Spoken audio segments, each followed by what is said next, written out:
because it had two steam turbines in CGCL, and it's not supposed to have them kind of outage. And we have backup turbines in a backup turbine in oh god, the next company there, but I don't know what has caused it. Power gen. But So how long was the power out for? Well, in certain parts of Trinidad. Someone text me and say the entire country was out and Tobago. Well, Tobago too. They definitely get affected. Right. But in certain parts of the country, in certain like in Point Lisas, well, in Cuba and them places, and things power come back almost immediately. But the rest of the country had also been darkness. You know, it's coming up in parts now. It's in steps. So for how long was it out for? Well, you could say on an average, we say about 5 hours. Wow. About that. God damn. But working on it coming along. I believe it has certain places that's still in current as yet. So what did the news say caused that power outage? Well, be yet to see. Apparently, they're going to tell us today. Is that Venezuelan? A Venezuelan do it. Yeah, well, that's what they're going to try to say. But, you know, I want to go straight back to the man, the caller that he was talking about it just now. Who called in and who was in the part of probably used to work in the oil industry. Right. You see, and what I'm not telling the public is this, Slimy. They ain't telling the public this. The man who is the head of the union that's before oil workers, Roger? Comrade Roger. Roger. Yeah. Comrade Roger. Comrade Roger. They would have placed two people up for election, one in point, two candidates, one in point and one in Labra, and they would have won their seats. In a traditional PNM seats, they would have won. And when they talk about who is the person that closed down Petrotrin, it's not Rowley that closed down Petrotrin.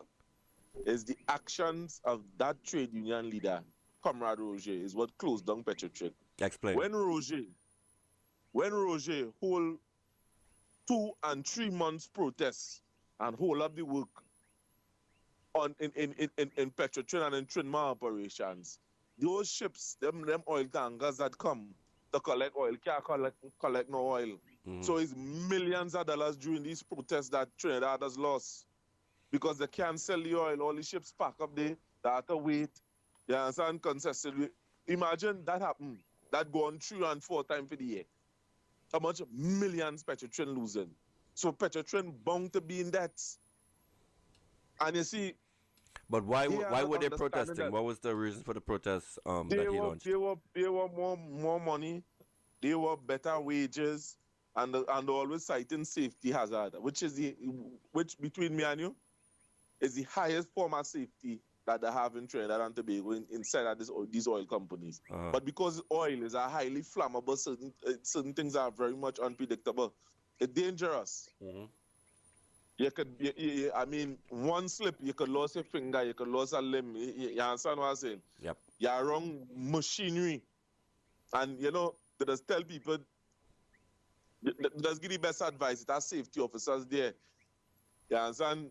It's all kind of thing because I work in the industry. You understand? There are spark arresters and all these type of things. So, you know, an accident still occur. But they shut down because of money. They want more money. They say the citing safety conditions because it's the only so they could perform a strike. So they go look for some of the dumbest safety thing. Or they didn't give them a boots. They start a strike. Right. Oh, they're supposed to get extra hours on this. They didn't get a meal allowance, the striking. And these is the type of nonsense that take place. And sometimes these strikes and them last some months. Right. So when that take place 3 and 4 times in the year, and Trinma lost millions of dollars because these oil tankers not leaving. It cannot leave.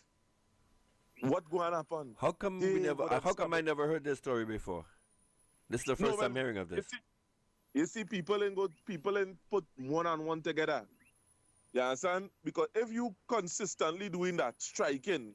Rowley closing Petrotrin was like a clapback at the union. Say, all right, you're gonna strike. Fuck you, I'm gonna close it down. Rowley closing Petrotrin is that, you know, instead of these men and them, all right, instead of Roger come and negotiate as he's supposed to, Rowley closed down Petrotrin because the government simply can't take that, could not have taken that strain again. Right.